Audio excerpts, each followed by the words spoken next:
Roy, there hasn't been a lot of time for Ruben Amorim to put in all the changes that he'll want to see from this Manchester United side. Did you see what he will want to do in the future? Yeah, well, we saw obviously the shape of the team. That's the way he's going to go. But you still have the same players out there and the same problems. And we talk about leopards and spots. The issue with United over the last year or two: lack of goals, lack of quality in the second half. We're looking at Ipswich, who haven't won all season at home, and they looked a better team. And if any team was going to win, you felt Ipswich were going to win it. So I think it's his first game, a lot to take in. It's been a mad week or two for him, but I think ultimately he'll be disappointed. I think again with the lack of quality in the final third for Man United, and towards the end of the game, if anyone was going to win it, I thought it was going to be Ipswich, which is a big concern. Roy has described Manchester United at times this season as a team of moments. They're looking for consistency. Does this look like a squad who can get to those levels of consistency? I think, you're spot on with the moments comment, because I think that what I haven't seen in this Manchester United team for a long time is like relationships.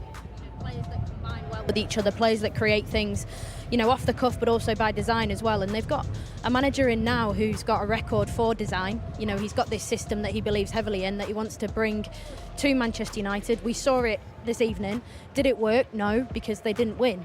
And ultimately, I think what Ruben Amorim wants to be doing is he wants to be winning whilst learning on the job with this group of players. Did he have his best available 11 out today? No. But I think we have to give huge credit to Kieran McKenna and Ipswich, because I thought that the way they played, it was exceptional at times. I thought they were brave, that they didn't let their heads drop, and I think ultimately they showed Manchester United, how it looks to be a team that's connected. We will look at Ipswich in more detail, because it was a really, really good performance from them, and we'll talk more about the influence that Kieran McKenna has shortly as well. But in terms of Ruben Amorim and the stamp that he wants to put on Manchester United, and the problems that he has to solve, is goal scoring the biggest one, Jamie? Yeah, of course they've not got enough goals. They've got quality in the team, but there's a lot of problems you have to solve. And I'm already fed up talking about this system that he's going to employ. I am. It's because day one, Jamie. But Kelly, this is the players that are in this system right now are not going to be the players in the future. You're not going to see Johnny Evans as a left side centre back. You're not going to see Mazraoui. You're not going to see the two wing backs probably, who obviously they're both opposite foot and they're playing on the outside. Is that midfield going to be Casemiro and Eriksen? Of course it isn't. So you're going to try and analyse it. It's almost pointless, because the system is going to change, because the players are going to change and the personnel, and then they're going to look better. In a way, the best thing that can probably happen is not get fooled by these players right now, because after 2 minutes we're looking and thinking, wow, the Messiah's here, everything's going to change, look how good they look. But then they became their true self in the end, and they see that the quality isn't there. So this is going to take time. It's going to take new personnel. He's going to have to figure it out. He's going to be changing the team probably week in, week out, searching for who is going to be the right people in this system. And once he gets that, then he has a chance. But right now, you couldn't pick the team that's going to be there in 6 months, because you don't know who's going to fit into what he wants. Yeah, there are a lot of players in that side who, again, to go back to the point, have moments of quality in them. Are there enough players in the squad who have quality consistently? No.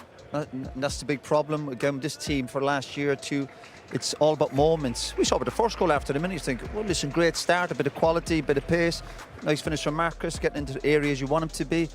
And then United just sat back and you're going, you almost feel like, what are you waiting for? What are you waiting for? Ipswich are a team near the bottom, obviously on the back of a good result at Spurs, but a home record not great. Go after them as if United almost fearful of going on to win the game. The manager obviously made lots of changes in the second half, and to be fair, you're thinking, listen, he's obviously trying to win the game and he's still trying to get to know these players.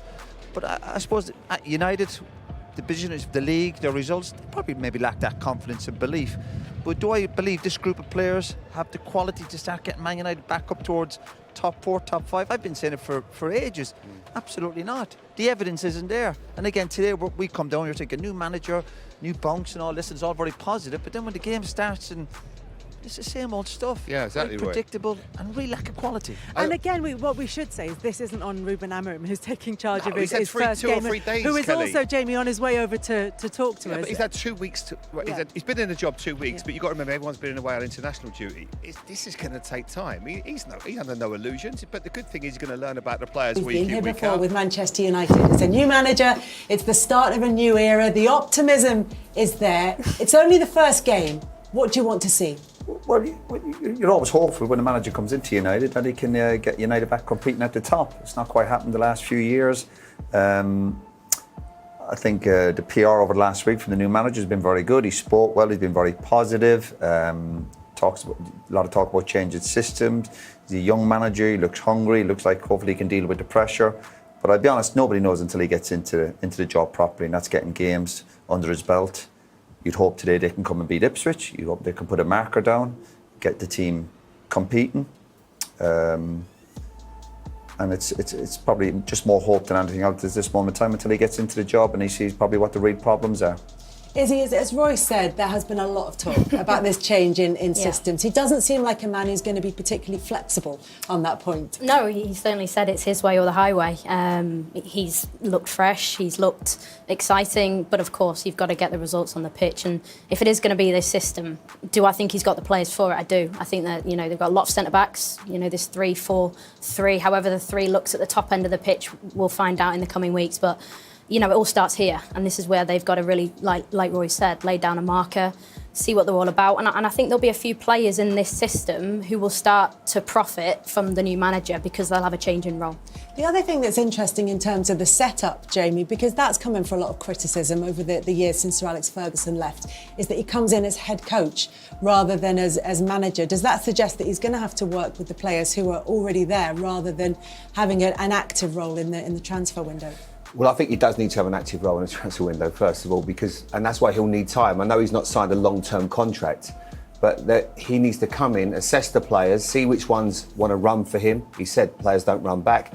Who wants to chase, who wants to be involved and look forward to what Manchester United and what he wants to do, because a lot of players that aren't good enough for Manchester United. That's why they're in the position they are. We will see an upturn today, absolutely. They will run more because there is a new manager bounce. That always is the case. And it's just going to be interesting. But what I do like about him is that it feels like he's talking a lot of sense. He hasn't come in and tried to say too much.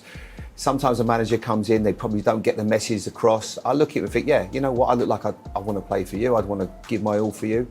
And so far, it's been a very successful, I'd say, pre-game press conferences and everything's gone well. But one thing that matters and one thing only will be results. He's got to win football matches, and if he does that, he's going to be a big success. And the question is what he can do in the time that he's had, with the fact that the players have been away on international duty, Roy, as well. Yeah, of course he's only had the week and players coming back and getting some sort of recovery. Yeah, of course, so you'd obviously give him the benefit of the doubt today, but you still think with United's quality, again, that bounce a new manager will bring. Ipswich particularly struggling. I know they had a good win at Spurs, but struggling at home, so no matter what position Man United are in, you'd like to think they can come to Ipswich and get a result.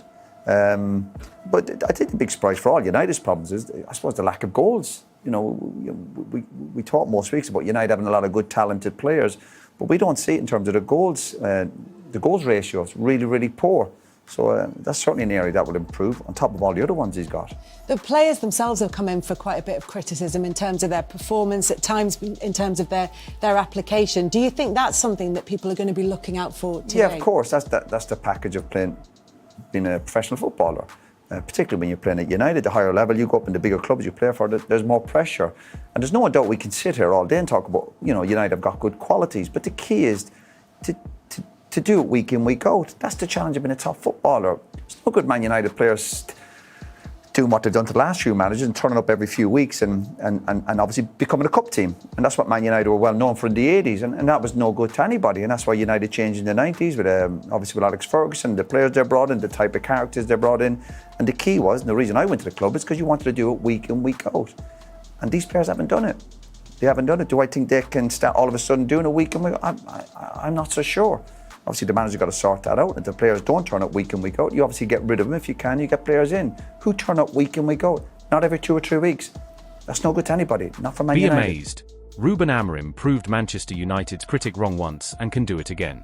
When Manchester United faced Ruben Amorim's first match in charge of Ipswich, many critics were quick to dismiss his tactics, claiming his formation wouldn't work in the Premier League. Just 90 minutes into the game, his style was swiftly torn apart and thrown aside.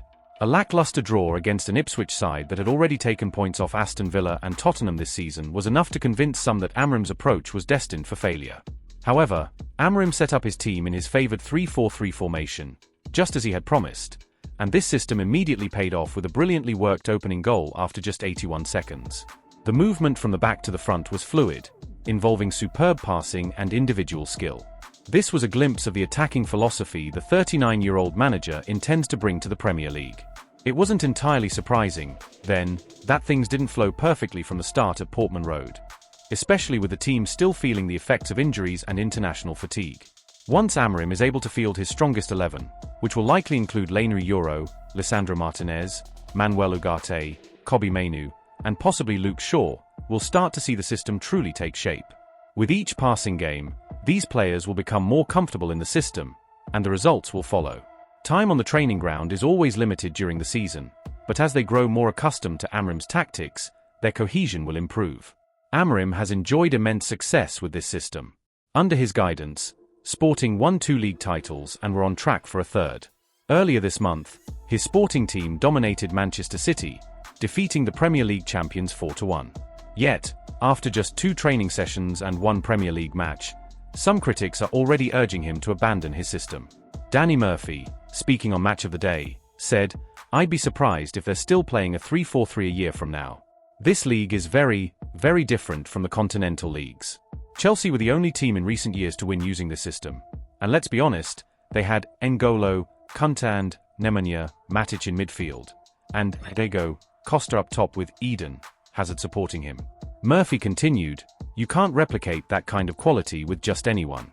It costs hundreds of millions to get the best players in the world. And when you play with 3 at the back against most of the good teams in our league, who play with 3 in attack, you end up being 5 at the back, which is really difficult to handle." But this claim doesn't hold up when we consider that Sporting's 3-4-3 formation caused significant problems for Manchester City in the Champions League. On that night, leaving 3 men forward worked wonders, and City struggled to contain it. In Sunday's match, United often attacked with 5 players, with fullbacks pushing forward to form an attacking line. While they were sometimes called upon to defend, United now has midfielders in deeper positions who can plug any gaps defensively. Amorim's system is designed to dominate possession and avoid being forced into a defensive 5-4-1. The biggest challenge Amorim faced at Ipswich was the unfamiliarity of the players with his system and their lack of physicality. While this issue won't be solved overnight, more energy and intensity are needed for it to thrive. If those elements come together, there's no doubt that a back 3 can succeed in the Premier League. United faces challenges in the early days of the Amorim era, but his system isn't one of them. Give it time, and it could prove to be a winning formula.